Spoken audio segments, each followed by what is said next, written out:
Hello friends, मैं doctor Shilpa Mehta, assistant professor, government college Nathdwara.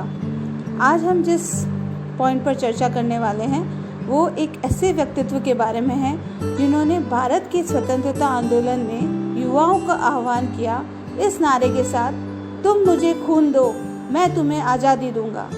वह व्यक्तित्व और कोई नहीं, वह थे श्री सुभाष चंद्र बोस। उनके द्वारा भारत की राजनीति में एक नया मोड़ लाया गया जो अहिंसावादी आंदोलन से बिल्कुल अलग था।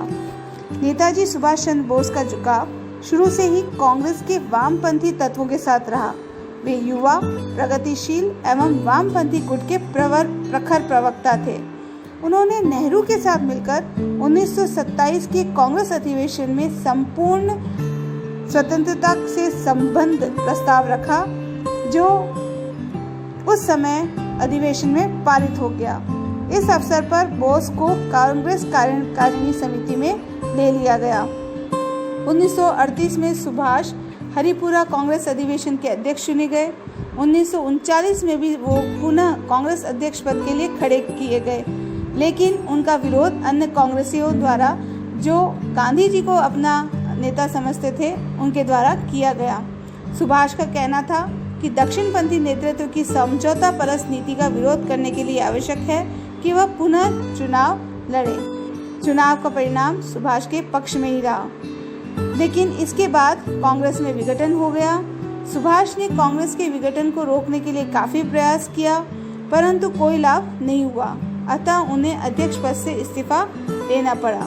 दक्षिणपंथियों ने तत्काल डॉक्टर राजेंद्र प्रसाद को नया अध्यक्ष चुन लिया था। अब सुभाष चंद्र बोस ने कांग्रेस के अंदर ही एक ऐसे प्रगतिशील पार्टी की स्थापना करने का निश्चय किया जिसके झंडे के नीचे समस्त वामपंथी एकत्रित हो सके।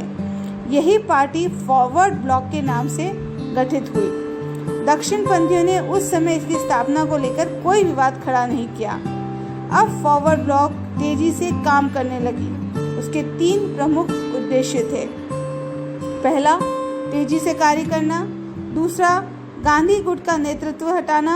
और तीसरा, समझौते का कड़ा विरोध करना। सुभाष चंद्र बोस ने फॉरवर्ड ब्लॉक के बारे में कहा था कि फॉरवर्ड ब्लॉक श्री गांधी के व्यक्तित्व और अहिंसात्मक असहयोग के उनके सिद्धांत को पूरा सम्मान देती है, लेकिन इसका यह अर्थ नहीं है कि कांग्रेस के मौजूदा हाईकमान में भी अपनी निष्ठा बनाए रखे।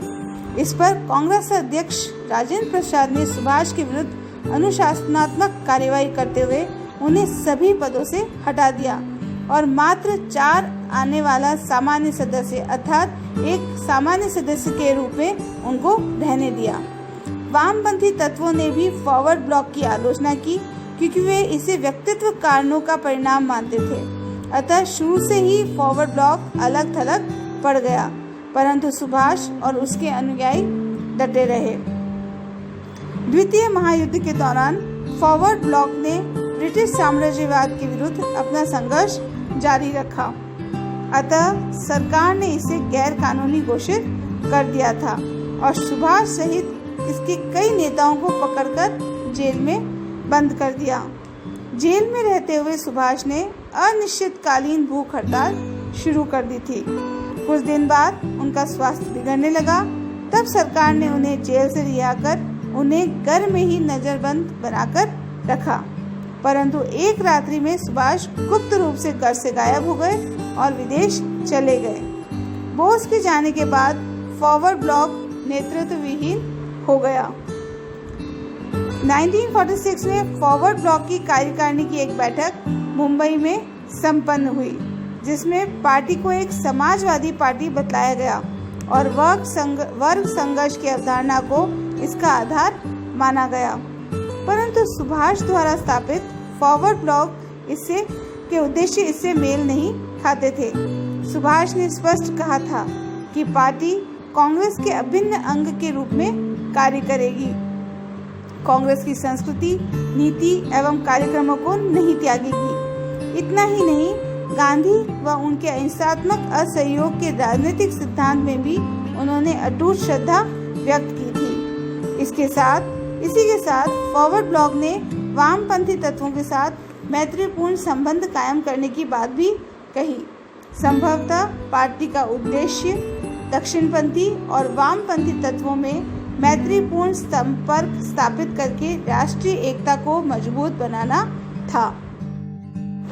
फॉरवर्ड ब्लॉक एक ऐसा राजनीतिक संगठन था जो मूल रूप से स्वतंत्रता को चाहता था। उसके लिए कांग्रेस की तरह अहिंसा न धर्म थी और न नीति।